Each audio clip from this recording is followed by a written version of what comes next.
Governor से मिलने के बाद जयराम ठाकुर इस वक्त मीडिया से बातचीत कर रहे हैं, सुनिए। प्रवेश किए विधायकों के साथ जो जिस प्रकार से व्यवहार हुआ है, धक्के मुक्की हुई, विधायक घायल हुए हैं, गले से पकड़ लिया विधायकों को मार्शल के माध्यम से।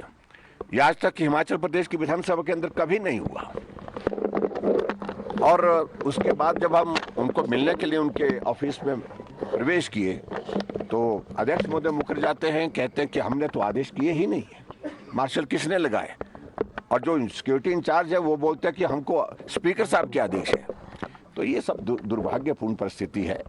और दूसरी बात मैं इस बात को लेकर के जरूर कहना चाहता हूँ, जो घटनाक्रम घटित हुआ है हिमाचल प्रदेश में राज्यसभा के चुनाव के परिणाम आने के पश्चात,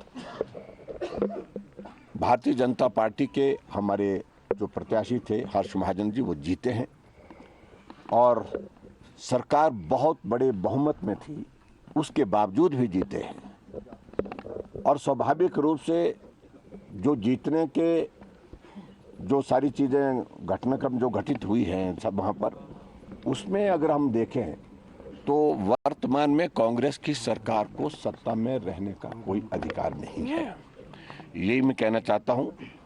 और वो अभी जो जानकारी हमने इस संदर्भ में खासतौर से जो घटनाक्रम घटित हुआ पिछले दिनों में, उसके बारे में अपनी जानकारी जो है हमने महामहिम राज्यपाल महोदय जी को दी। सर, डिवीजन ऑफ वोट्स होगा सर, आज डिवीजन ऑफ वोट्स होने की देखिए, हमें कई तरह की एप्रीहेंशंस हैं। हाँ।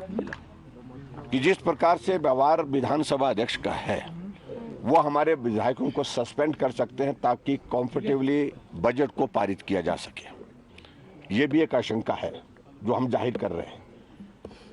और इसके अलावा मुझे ये भी मालूम पड़ा कि कांग्रेस के कुछ विधायकों को नोटिस दिए हैं जिन्होंने वोट दिया है, और उनको नोटिस दे करके कि आपके ऊपर जो है हमारा 1:30 बजे का समय तय किया उसमें, तो उसमें जो डिफेक्शन लॉ है, जो एंटी डिफेक्शन लॉ है, उस पर उन्होंने कहा कि आपके खिलाफ कार्रवाई क्यों ना की जाए। अपना पक्ष प्रस्तुत करने के लिए उनको 1:30 बजे बुलाया गया है।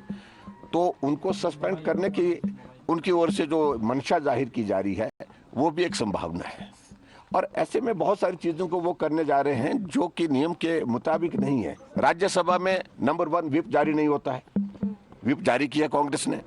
दूसरी बात, राज्यसभा में कोई क्रॉस वोटिंग होती है तो उसमें वो इनवैलिड नहीं होता है, उसके लिए तो इलेक्शन कमीशन ने क्लियर गाइडलाइंस की। और जबकि मुख्यमंत्री बार बार यही कहते रहते हैं कि अगर आपने क्रॉस वोटिंग किसी ने भी की तो वो वोट इनवैलिड माना जाएगा, लेकिन उसमें इलेक्शन कमीशन ने डायरेक्शन दी, इसमें वो फिर वो चुप हो गए, उसके बाद कोई जवाब नहीं दिया।